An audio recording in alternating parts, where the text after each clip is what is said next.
Hello বন্ধুরা, আমি পারমিতা। আর আজ চলে এসেছি নতুন একটা ব্লগের সঙ্গে। আশা করি তোমরা সবাই ভালো আছো, আমিও খুব ভালো আছি। সকাল সকাল চলে এসেছি, এখন বাজে সকাল 6টা। আর আমি দেখো সকালে যা কাজ থাকে সবার, আমারও একই কাজ। সকালবেলা উঠে বিছানা কাঁথাটা প্রথমেই গুছিয়ে নিচ্ছিলাম। উঠেছি এরও অনেকক্ষণ আগে, কিন্তু তার আগে ঘরটা ঝাড় দিয়েছি, তারপরে বিছানা কাঁথা তুলতে লেগেছি। আর আমার তো কুচো কাচা আছে, সেগুলোকে আগে খাইয়ে নিতে হয়, তারপরে তো বাকি সব কাজ, কারণ ওদের পেট ভরা থাকলে সব শান্তি। যাই হোক, তো আমি বিছানাটা তুলছিলাম সকালবেলা উঠে। তোমরা কে কে উঠে সকাল আমার মতো এই সমস্ত কাজ করতে ব্যস্ত হয়ে পড়ো, আমাকে জানিও কমেন্টে। রোজকার এই কাজগুলো জানো তো, রোজকার থাকে, এগুলো কখনো জীবন থেকে যায় না। কারণ রাত হলে তোমাকে ঘুমাতেই হবে, সকালে উঠে বিছানাটা তুলতেই হবে। তো বিছানাটা তুলে তারপরে আমি এই যে ঘরটা মুছতে লেগেছিলাম। একটা একটা করে জিনিসপত্র এখান থেকে ওখানে, ওখান থেকে ওখানে, ওখান থেকে ওখানে, এইভাবে সরিয়ে সরিয়ে আস্তে আস্তে করে মুছে নিচ্ছিলাম। কারণ শীতকালে একদিন ঘর না মুছেও থাকা যায়, কিন্তু গরমকালে না কন্টিনিউ ঘর না মুছলে ঘরে প্রচণ্ড ধুলো হয়ে যায়, একটু বেড়ানো যায় না। আর বিশেষ করে রাস্তার ধারে বাড়ি হলে তো ঘর বাড়িগুলো বেশি ধুলো হয়ে যায়। কারা কারা সকালবেলা উঠেই আগে ঘর মুছতে লেগে যাও, কমেন্টে জানিও। আমার তো ফার্স্ট কাজ বিছানা কাঁথা তোলার পর ঘর মোছা।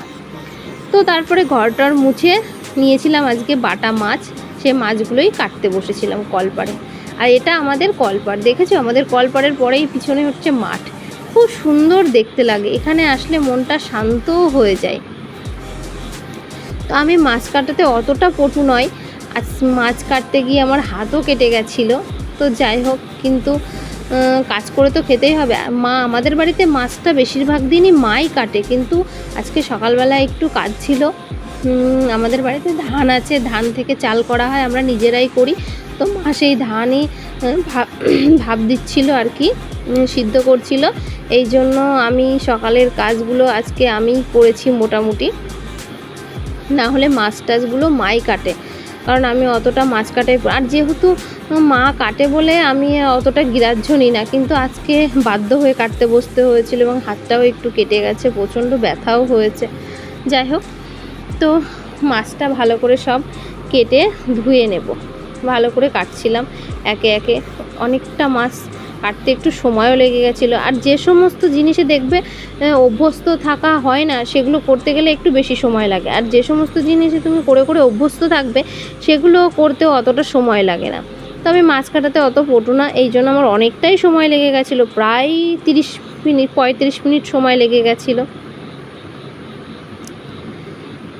তো তোমরা কে কে ভালো মাছ কাটতে পারো আমাকে বলো।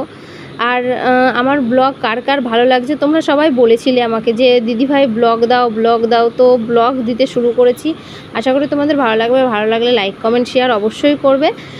আর সবাই একটু মনোযোগ সহকারে দেখবে, আস্তে আস্তে ভালো। আমি কি বলো তো, ব্লগ ভিডিওতে অতটা পটু নয়, সমস্ত কিছুতেই অতটা না। তো করার চেষ্টা করছি, আস্তে আস্তে হয়তো আগে আরও ভালো হবে। তারপরে ক্যামেরাটা ধরে দেওয়ার কেউ নেই, নিজে নিজে ক্যামেরাটা সেট করে নিজে নিজে ভিডিও করতে কতটা অসুবিধা হয় তোমরা ভালোই জানো।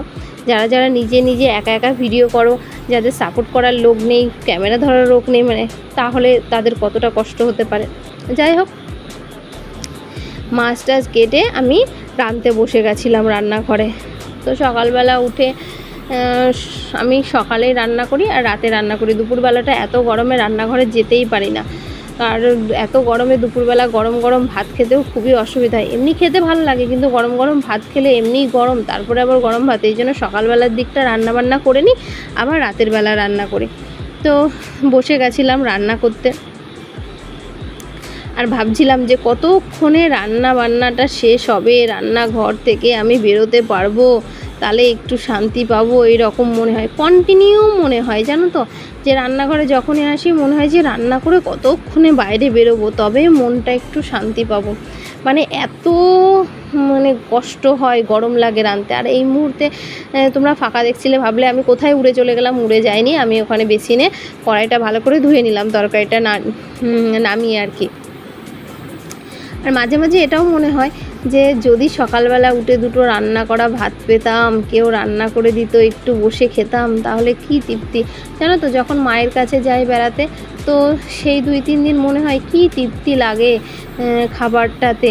কারণ মায়ের হাতে ছোঁয়া তো থাকে, প্লাস নিজে রান্না করে খেতে হয় না, কেউ একজন রান্না করে দিলে মনে হয় স্বাদটা দ্বিগুণ হয়ে যায়। বাড়িতে আমি যেদিন যেদিন ভালো লাগে না, আমি আমার শাশুড়ি মাকে বলি যে মা একটু রান্নাটা করুন, উনি করে অবশ্য। ঠিক আছে, কিন্তু বয়স হয়ে গেছে, এখন কন্টিনিউ তো আর রান্না করে খেতে পারে না, ওনার কষ্ট হয়, এই জন্য আমি বাধ্য হয়ে যায়। আর এই দেখো আমার কাজ, আর কি বলবো, খাচ্ছি আবার এদিকে রান্নাও করছি।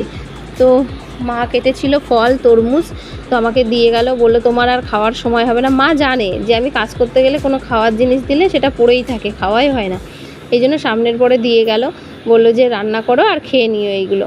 তো এদিকে রান্না করছিলাম আর খাচ্ছিলাম। আর আজকে ছিল আমাদের রেসিপিতে আলু, কলা আর বাটা মাছের ঝোল, আর হচ্ছে ঘ্যাটকোল পাতা বাটা। তোমরা ওটাকে কি বলো, আমি কে কি বলো জানি না, আমাদের বাড়িতে আমরা এখানে ওটাকে ঘ্যাটকোল বলি। অ্যাকচুয়ালি চিকন চিকন ডাটা হয়, পাতা হয়, 3 ফালি করে পাতা হয়, ওইগুলোকে ঘ্যাটকোল বলি। তো ওই ঘ্যাটকোল পাতা বাজার থেকে কিনে আনা হয়েছিল, আর আমাদের বাড়িতেও কতগুলি হয়েছিল, তো সব মিলিয়ে সেই পাতাগুলি বাটবো, আর ডাটাগুলি রেখে দেওয়া হয়েছে, ওগুলো আবার কাল পরশু তরকারি খাওয়া যাবে। তোমরা কে কে খাও, কে কে খেতে খুব ভালোবাসো বলো।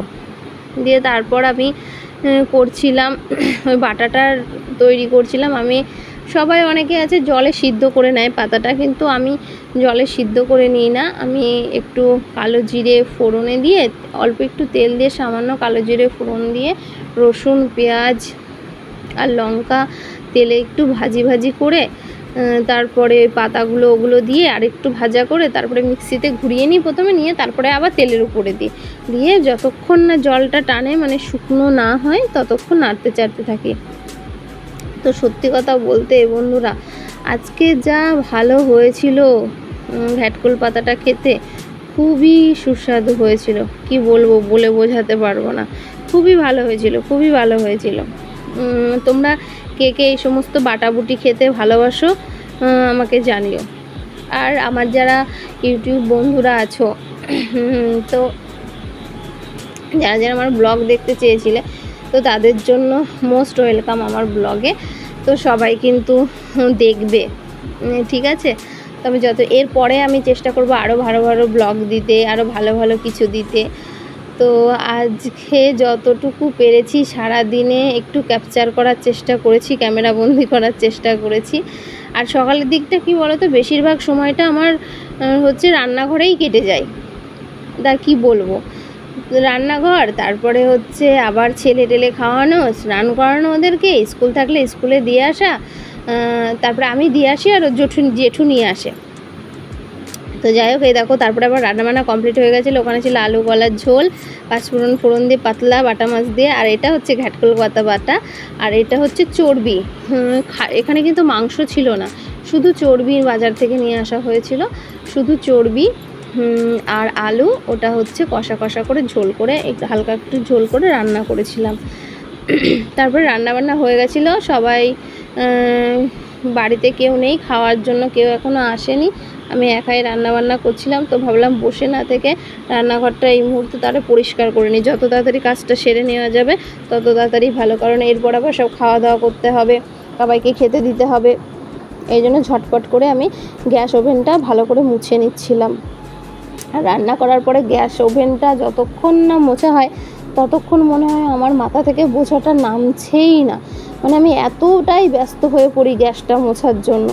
তো যতটা পারলাম সুন্দর করে গ্যাসটা মুছে নিলাম।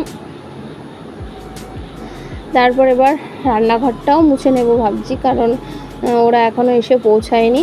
তো গ্যাস ট্যাস মুছে নিয়ে আমি এই যে রান্নাঘরটা মুছতে লেগেছিলাম। রান্নাঘরে মোছা হয়ে গেল, গ্যাস মোছা হয়ে গেল, তাহলে আমার কাজটা এগিয়ে গেল। যখনই হোক কাজগুলো তো করতে হবে আমাকেই, তো যত তাড়াতাড়ি করে ফেলবো তত তাড়াতাড়িই ভালো, তাই নয় কি? যারা তোমরা সংসারের কাজ করো তারা জানো যে কাজ ফেলে তুই বসে থাকলে কেমন লাগে, একটুও ভালো লাগে না, মনে হয় যে কতক্ষণে কাজ টাজগুলো কমপ্লিট করব তারপরে শান্তি। তো তারপরে সবার খাওয়া হয়ে গেছিলো, আমি সবার শেষে বসেছিলাম খেতে। আর এই দেখো যে বললাম ঘ্যাটকলের যে পাতাটা রান্না করেছিলাম না, সেই পাতাটা দিয়ে খেতে বসেছিলাম। এখনই আমার বলতে গিয়ে জিভে জল চলে আসছে, মানে এত সুস্বাদু আর এত ভালো খেতে হয়েছিল পাতা বাটাটা, মানে কি বলবো, মুখে বলে বোঝানো যাবে না। আমি কথা বলছি তো আমার এখন দেখেই মানে লোভ লেগে যাচ্ছে, অরিজিনালি এটাই সত্যি কথা, জানো তো। তোমরা আবার ভাববে হচ্ছে এতে লোভ লাগার কি আছে, কিন্তু এই পাতা বাটা, মানে পাতা হোক যে কোনো একটু বাটাবুটি, যে কোনো পাতা টাতা, ঘ্যাটকল পাতা বাটা, মান পাতা বাটা, পটলের খোসা বাটা, কলার খোসা বাটা, তো এগুলো যে এত ভালো খেতে হয় কি বলবো। আমরা আবার পটলের খোসাটা না শুধু শুধু বাটি না, ওর ভিতরে একটু আলুর খোসা দিয়ে তারপরে বাটি। তো যাই হোক, তারপরে খাওয়া দাওয়া করে তারপর আর ভিডিও করা হয়নি। তারপর স্নান টান করে আমি একটু রেডি হচ্ছিলাম, যাব আমার মামা শ্বশুর বাড়িতে। ওখানে আজ দুপুরে ওখানে নিমন্ত্রণ ছিল, বাড়িতে আর কেউ যাবে না, আমি আর ছেলে যাব, গিয়ে দুইজন খেয়ে দিয়ে চলে আসব। আর বাকিদের জন্য নিয়ে আসব, মানে বিশেষ করে আমার শ্বশুর শাশুড়ির জন্য, ওদের জন্য নিয়ে আসবো, আর আমরা গিয়ে খেয়ে চলে আসবো। তো